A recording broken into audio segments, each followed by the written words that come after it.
mute yourself. Please mute yourself so that we can start.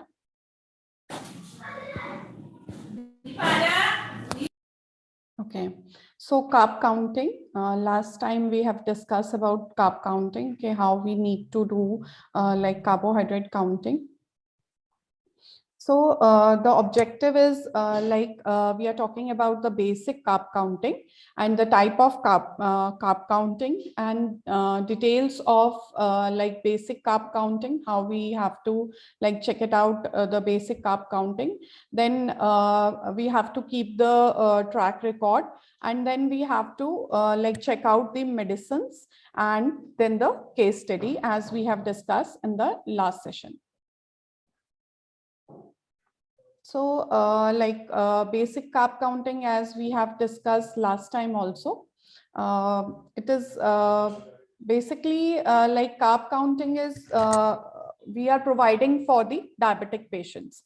So normally whatever food we are consuming, so almost every food contain like grains, sweets, starches, legumes or dairy products. They all contain some amount of carbohydrates. Okay, so that carbohydrates we need to calculate particularly in every case. But when we are talking about the carb counting, so in carb counting we are just talking about the diabetic patient, because the portion size, the amount of carbohydrate to be consumed is really very important in diabetic patients.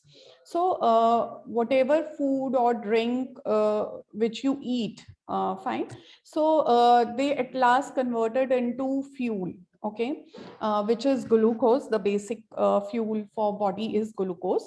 So that particular either that glucose is like not reaching the exact place where it is needed, or either the production of insulin is lower. So in basically that condition we consider as diabetic conditions. So for that diabetic patients, we are like doing the carb counting. It is the method of calculating the grams of carbohydrate in that particular meal or in a snack. So a meal planning technique for diabetic patient is known as carb counting. So in carb counting, the motive is like how much carbohydrate we are consuming currently, and then we need to understand the type of food which contains carbohydrates. So as we all know, we all are dietitians, so we all know like every food contains carbohydrate, but few non-vegetarian foods are like no carbohydrates are present in them. So like if we are talking about the grains, we are talking about the legumes, so we talk about the milk products, so everything contain like carbohydrates. But when we are talking about chicken, or we are talking about eggs, so in that particular protein, the we don't have any particular amount of carbohydrates. So that's why when they are mainly the rich source of like fat and proteins, mainly the proteins, and as well as few amount of fats. So the carbohydrates are not present in that particularly non-vegetarian meal. So I think I should use both the language, Hindi and English, so that it will become comfortable for everyone. So हमने कितने amount of carbohydrates consume किए हैं उस particular meal में, that is more important. And to understand the type of food which contains carbohydrate, it is again important, especially when we are talking about like diabetic patient, क्योंकि diabetic patient में कितना insulin produce हो रहा है body से, और कितना body self बना रही है, और कितनी हमें एडिशनल उसको मेडिसिन की डोज देने की जरूरत है.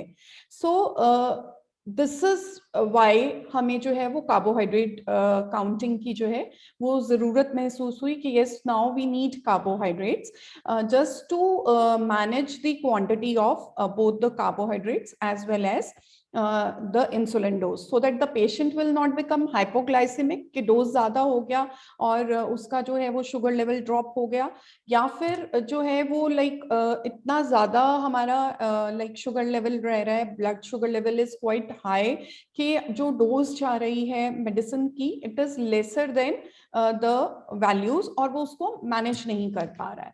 So understanding the type of food which contains carbohydrate. So type of food में मैं क्यों we are talking about, because we all know, being dietitians, we all know the metabolism of fructose is different, the glucose metabolism is different. So in that case, we all know the glycemic index of these particular food items are also different. So we cannot consider the glycemic index of if we talk about fructose is similar to the glycemic index of sucrose, so it is not possible. Or the glycemic index of sucrose and glucose is again different. So every food content, whatever we eat, जो भी हम खा रहे हैं, जो भी हम carbohydrate का सोर्स ले रहे हैं, तो उसमें से हमें पता है फ्रूट्स हैं तो फ्रक्टोज है, ठीक है.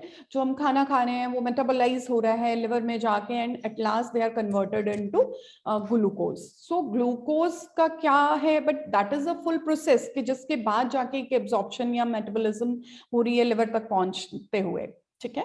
सो उस तरीके से हमें खाने का सोर्स इंपॉर्टेंट है जो हमें पता होना चाहिए, एंड दैट्स व्हाई उस खाने का ग्लाइसेमिक इंडेक्स पता होना चाहिए, सो दैट कि जब हम प्रिस्क्राइब कर रहे हैं किसी भी डायबिटिक पेशेंट को तो हमें पता होना चाहिए कि वो कितने नंबर ऑफ कार्बोहाइड्रेट्स जो है वो ले रहा है. सपोज इसका मैं एक एग्जांपल समझाती हूँ, it is very easy to explain. If a patient is consuming 200 grams of cooked couscous, okay, so उस couscous का जो है वो carbohydrate content जो उसमें आ रहा है that is 45 grams, okay. So 45 grams जो है वो उसका carbohydrate content है. अब वो carbohydrate content जो है उसका लोड कितना होने वाला है, वो कितना हमारे इंसुलिन लेवल्स के ऊपर लोडिंग कितना दे रहा है, तो that particular amount we need to calculate, okay. So उस कंडीशन में जो है वो we multiply the number of glycemic index of that particular food. जैसे couscous का जो glycemic index है that is 60 और उसमें जो number of carbohydrate present है that is 45. So 60 into 45 divided by 100 will give us the glycemic load of that particular food item. So it comes around 34. Okay. So last time as we discussed and previous to that, I think Verleen also discussed about कि glycemic load below 20 will be considered as high glycemic load, and if we talk about the glycemic load below 10 is more safer than above 20. So in this way we can calculate out कि उस particular food का क्या load होने वाला है body के ऊपर. So अगर हम इसको differentiate करते हैं तो glycemic index will tell us about the amount of insulin to be produced after eating a particular amount of after eating a particular food. But how much amount of food, suppose एक चपाती लिए तो एक चपाती का glycemic index हमारी body के ऊपर या glycaemic load उसका कितने अमाउंट में, मतलब चपाती का ग्राम्स में जो हम कंसिडर कर रहे हैं, तो क्वांटिटी जो है उस पर्टिकुलर फूड आइटम की जो कि एक ग्लाइसेमिक इंडेक्स बता रहा है उस पर्टिकुलर फूड का, that is consider as glycemic load. So how much amount of carbohydrate and what type of carbohydrate we are consuming and that will impact on our blood sugar level is considered as glycemic load of that particular food. So to understand the type of food and the amount of carbohydrate, उस food में कितने carbohydrate present है और उस food में कितने amount of जो है type of carbohydrate कौन सा है, और उस type of carbohydrate में जो particular है apple है तो उसका fructose है हमें पता चल गया, लेकिन उसमें carbohydrate कितने हैं, suppose उसमें 20, 30 whatever, I am not talking about a particular amount, but अगर हम मानते हैं कि ठीक है 20 है तो 20 को हम कंसिडर कर रहे हैं उस पर्टिकुलर फूड आइटम के नंबर ऑफ कार्बोहाइड्रेट्स. सो उस कितने ग्राम में कितना अमाउंट ऑफ कार्बोहाइड्रेट हमने लिया, that calculation is like helpful in carb counting, और जो कि डायबिटिक पेशेंट के लिए हम यूज करते हैं. So we have to compare the food record of the patient, and along with the food record we have to maintain the blood sugar record as well. कि मैंने ब्रेकफास्ट किया, breakfast करने पे मेरा शुगर लेवल बिफोर ब्रेकफास्ट क्या था and post meals मेरा जो है वो ब्लड शुगर लेवल क्या है. बिकॉज हर पेशेंट में, कई लोगों में फास्टिंग लेवल्स हाई रहते हैं, कई लोगों में पीपी का लेवल बहुत हाई रहता है. So this we all know. और HbA1c लेवल को हम कंसिडर करते हैं टू रूल आउट के एवरेजली शुगर लेवल जो है वो पेशेंट का क्या रह रहा है. सो इन दिस मैनर हमें जो है वो पर्टिकुलरली सारे पेशेंट का जो हम रिकॉर्ड कीपिंग है वो जब हम करते हैं कि मॉर्निंग टू इवनिंग उसका लाइक ईटिंग पैटर्न में कितने नंबर ऑफ कार्बोहाइड्रेट्स गए और कितने नंबर ऑफ कार्बोहाइड्रेट्स का बॉडी के ऊपर क्या इम्पैक्ट आ रहा है, और कितने हमारा जो इंसुलिन लेवल है या जो हमारा लाइक ब्लड शुगर लेवल है वो कितना रेज हो रहा है, और उसके अकॉर्डिंग हमें कितना इंसुलिन उस पर्टिकुलर पेशेंट को जो है वो प्रोवाइड करना है. जब मेरे पास कोई पेशेंट आता है जिसका अभी इनिशियली पता चला है कि वो प्री डायबिटिक स्टेज में है या डायबिटिक स्टेज में है, तो मैं एक क्रॉस चेक करने के लिए उस पेशेंट को हमेशा कहती हूँ कि आप अपना ना एक इंसुलिन लेवल भी चेक करा लीजिए. क्यों कहती हूँ? Because we will come to know कि बॉडी एग्जैक्टली नेचुरल अमाउंट में कितना इंसुलिन प्रोड्यूस कर रहा है. So in that manner we will come to know कि ठीक है, इतना बॉडी प्रोड्यूस कर रहा है और इतना एक्स्ट्रा डोज अगर हम उसको देते हैं तो, और इतना बैलेंस उसको करके हम डाइट में कार्बोहाइड्रेट्स देते हैं, तो डेफिनेटली जो है उसके ब्लड शुगर लेवल्स जो है वो अंडर कंट्रोल रहेंगे. सो sorry, last time also the same issues and this time also the same issue, it is not working properly, the Zoom. So when we are talking about a basic carb counting में जो है हम 3 pattern से कर सकते हैं. carb counting number of carbohydrate in grams, कितने ग्राम में कितने कार्बोहाइड्रेट्स हैं. जैसे हम 30 ग्राम की एक सर्विंग ले रहे हैं सीरियल्स की और उसमें 20 ग्राम्स ऑफ कार्बोहाइड्रेट्स हैं. So this is like you can see the image. It is mention like it is 100 grams of almonds दिए हुए हैं, और ये आलमंड्स जो हैं ये आपको बता रहे हैं कि लाइक इसमें total number of carbohydrates 20 grams आ रहे हैं.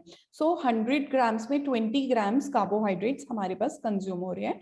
So we will come to know कि हाँ ठीक है, अगर हमने उसे 5 से 7 देने हैं तो उसमें कितने अमाउंट ऑफ कार्बोहाइड्रेट्स जो है वो बेसिक जो हमारी कैलकुलेशन है उसके थ्रू हम उसका रूल आउट कर लेंगे. And from there we will come to know कि अभी हमें उसे कितनी क्वांटिटी में देना है, कितनी क्वांटिटी में, that we will like discuss later कि कैसे हम उसको कैलकुलेशन में लेके आ रहे हैं. The second way is counting number of carbohydrate in serving. उस पर्टिकुलर सर्विंग में, suppose this is the serving size, serving size means 3 bread के पीस है वो भी मुझे 50 ग्राम्स ऑफ कार्बोहाइड्रेट दे रहे हैं, और 3 पोटैटोज हैं वो भी मुझे 50 ग्राम्स ऑफ कार्बोहाइड्रेट दे रहे हैं. 1 कप या हाफ कप ऑफ लाइक जो राइस है वो भी मुझे 50 ग्राम्स ऑफ कार्बोहाइड्रेट्स दे रहे हैं, और like how much noodles we are consuming, so that much the quantity, the serving size of that particular food will tell us the basic carb counting, जिसमें कि हम सर्विंग के अकॉर्डिंग कि इतनी serving आप ले लो. सपोज मेरे पास कोई लेमैन आता है, मैं उसको ग्राम्स में नहीं समझा सकती हूँ, तो फॉर दैट पर्टिकुलर पेशेंट हम जो है इसका second way of like counting जो है वो we will see as a serving size, के बोल के साइज से. 100 ग्राम्स का बोल है तो आपको इतना क्वांटिटी में कंज्यूम करना है राइस. आप 200 ग्राम का आपका बोल है तो उसको हाफ फिल करना है कि उसको आपने फुल फिल करके लेना है. So in that manner you have to guide the patient कि आपको कितनी क्वांटिटी में वो कंज्यूम करना है. Then it comes about the diabetic plate method. So diabetic plate method is very easy method, क्योंकि अगर कोई भी एक पर्सन है जिसको मुझे बताना है कि ठीक है वो प्री डायबिटिक स्टेज में आया है और प्री डायबिटिक स्टेज में मुझे बहुत ज्यादा कार्ब कैलकुलेशन करने की जरूरत नहीं है, तो उस कंडीशन में जो है वो जो हम एक बेसिक अपनी एक्सचेंज लिस्ट के अकॉर्डिंग जो हम कैलकुलेशंस करते हैं वो हम निकालेंगे, एंड देन उसके बाद उसमें we will try to incorporate incorporate more of the complex carbohydrates, as we all know कि complex carbohydrate हम ज्यादा डालेंगे उसकी डाइट में, और simple carbs को reduce करके उसका जो कार्बोहाइड्रेट्स का इंटेक है वो बैलेंस करने की कोशिश करेंगे।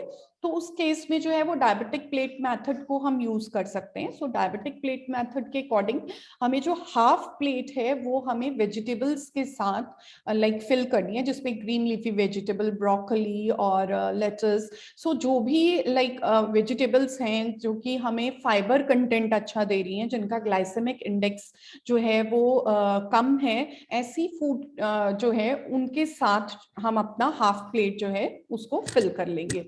देन द सेकेंड सर्विंग हम प्रोटीन्स की लेंगे। प्रोटीन में जैसे एग्स हो गए और चिकन हो गया और फिश हो गया। इट डिपेंड्स अपॉन कि पेशेंट आपका वेजिटेरियन है कि नॉन वेजिटेरियन है, उस हिसाब से हम उसका सेकेंड जो पोर्शन प्लेट में फिल करेंगे that is of your protein. Okay, and the third portion, जब हमें लगेगा कि प्लेट का ये पोर्शन हमारा फिल्ड हो गया है, तो अब जो स्मॉल पोर्शन हमारे पास बचेगा उसमें हम कार्बोहाइड्रेट्स को रखेंगे, जिसमें कि चपाती, राइस, पोटैटोज और अगर आप कोई फ्रूट दे रहे हो उसको तो वो आप उसकी डाइट में एड ऑन कर सकते हैं। But yes, for diabetic patient please keep in mind कि हमें कार्ब्स निल नहीं करने, चपाती निल नहीं करनी है, बिकॉज अदरवाइज नहीं तो उसका ग्लाइसेमिक उसको हाइपोग्लाइसेमिया वाली कंडीशन जो है वो फेस करनी पड़ सकती है।